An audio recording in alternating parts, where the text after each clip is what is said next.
স্বাধীন হয়েছে আফগানিস্তান, কথা ঠিক কিনা? আফগানিস্তান স্বাধীন হয়েছে। বাংলাদেশ, আমাদের প্রিয় জন্মভূমি বাংলাদেশ, এখানে 85,650টি গ্রাম আছে। প্রতিটি গ্রামে গ্রামে আমরা এরকমের কমিটি উপহার দেওয়ার চেষ্টা করছি ইনশাআল্লাহ। এই 85,650টি গ্রামকে আমরা জামাত ইসলামীর ছায়াতলে নিচে নিয়ে আসার আমরা একটা মহা পরিকল্পনা গ্রহণ করেছি, একটা গ্রেট প্ল্যান গ্রহণ করেছি, এবং সেই গ্রেট প্ল্যানের অংশ হিসাবে এই দক্ষিণ সাত কাসেমিয়ার আজকের একটি এই প্রোগ্রাম। সুতরাং এই 85,650টি গ্রামকে জামাত ইসলামী তার কমিটি করার মাধ্যমে নিয়ে আসতেছে। আমাদের সাথে আমাদের ভ্রাতৃ সংগঠনগুলো, ইসলামী দলগুলো ঐক্যবদ্ধ হয়েছে। আগামী যে বিপ্লব হবে, সেই বিপ্লব হবে ইসলামের বিপ্লব, কোরআনের পার্লামেন্ট হবে ইনশাআল্লাহ। প্রিয় উপস্থিতি, এই দেশে যদি ইসলামী বিপ্লব আপনাদেরকে উপহার দিতে হয়, তাহলে কবি নজরুলের সেই লাইনটি আমি বলবো, কোন যুগে একা হয়নি জয়ী পুরুষের তরবারি, প্রেরণা দিয়েছে শক্তি দিয়েছে বিজয় লক্ষ্মী নারী। সুতরাং কবি বলেছেন, সে যুগ হয়েছে বাসি, সে যুগ হয়েছে বাসি, যে যুগে পুরুষ ছিল না কো দাস, নারীরা ছিল দাসী, সে যুগ হয়েছে বাসি। কথা কি বুঝতে পারছেন? সুতরাং অর্ধেক নর আর অর্ধেক নারী। আপনারা যদি মনে করেন নারী সমাজকে আমরা সংগঠিত করব না, তাহলে ভুল হবে।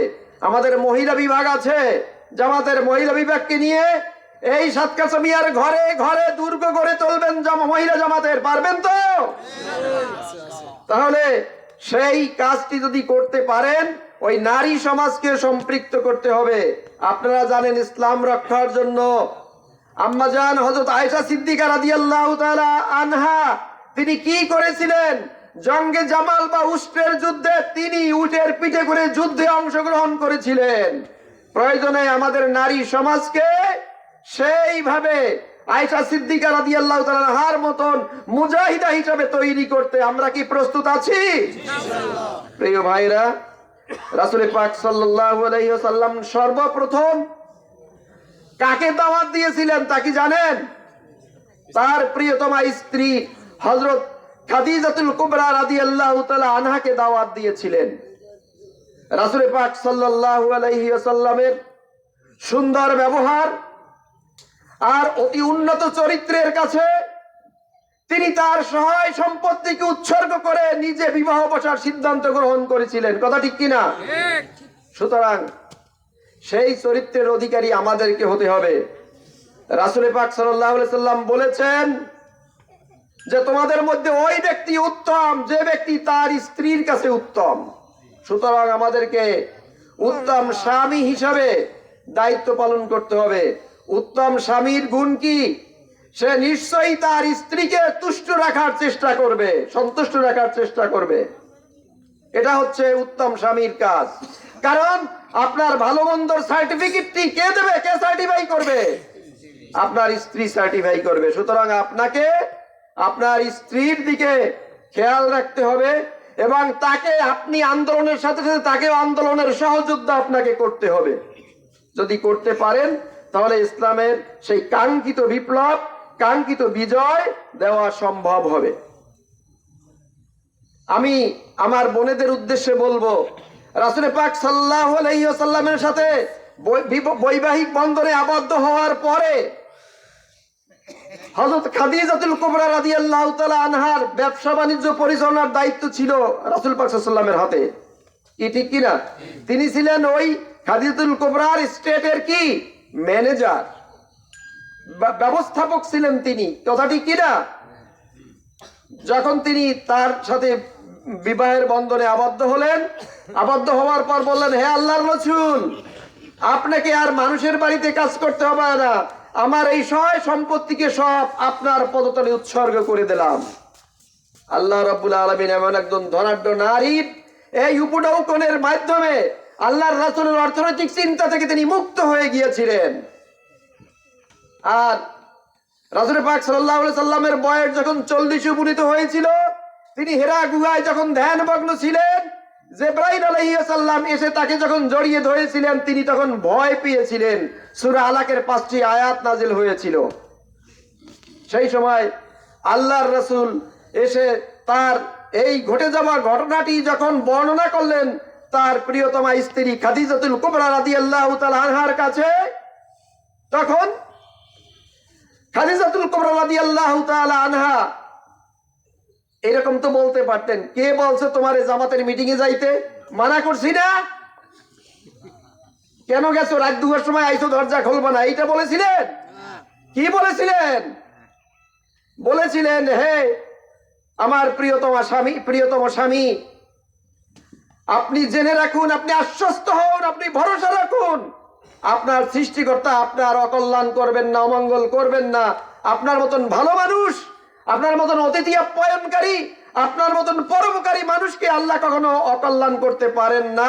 আমার চাচাতো ভাই অর্কা আপনি নফল আছে, আপনি খাওয়া দাওয়া করেন, চলেন, আপনার খাওয়া দাওয়ার পরে রেস্ট নেন, আপনার গায়ে জ্বর আসছে, আমি কম্বল দিয়ে পেঁচাইয়ে দিচ্ছি, চলেন আমরা বিশ্রামের পর চলে যাব। কোথায়? আমার চাচাতো ভাই অর্কা আপনি নফলের কাছে। তার কাছে গেছে, যাবার পর বলছে যে এই ভাবিকালে ভবিষ্যতে সে কি হবে? সে হবে নবী। আর এই সম্প্রদায়ের লোকেরা আজ তাকে যারা আলামিন বলে ডাকে, বিশ্বস্ত বলে ডাকে, সাদিকুল আমিন বলে যারা ডাকে, তারাই হবে তার এক সময় শত্রু। এই কথা খাদিজাতুল কুবরা রাদিয়াল্লাহু তাআলা আনহা শোনার পরে রাসূল পাক সাল্লাল্লাহু আলাইহি সাল্লামের প্রতি তার ভালোবাসা আরো বেড়ে গিয়েছিল।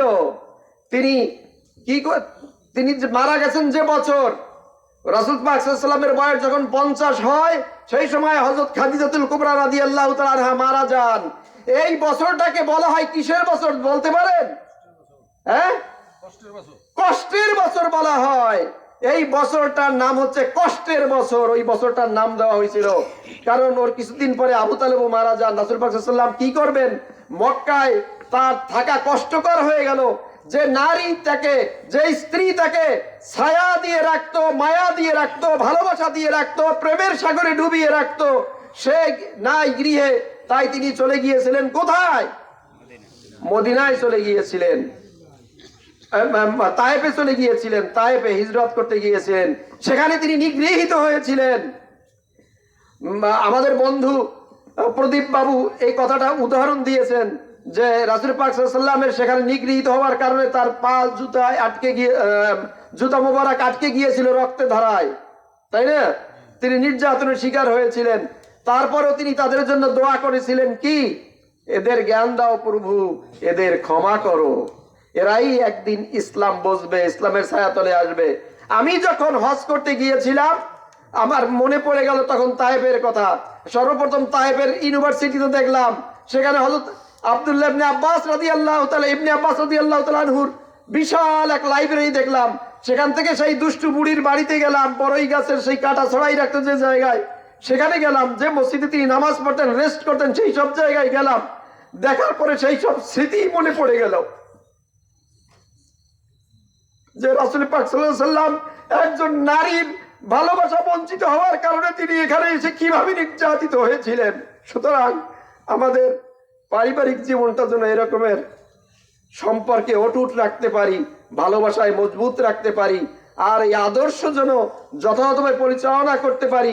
নারী সমাজের কাছে আমাদের যে প্রত্যাশা, সেই প্রত্যাশা পূরণ করতে হলে আপনাকেও সুন্দর হতে হবে, তাকেও বুঝাতে হবে এবং এক পথে চলতে হবে। আল্লাহ রাব্বুল আলামিন আমাদের সকলকে এইভাবে চলার তৌফিক দান করুন। আমি আর আলোচনাকে দীর্ঘায়িত করব না, কারণ আবু সাঈদ ভাই অনেক সময় নিয়েছেন।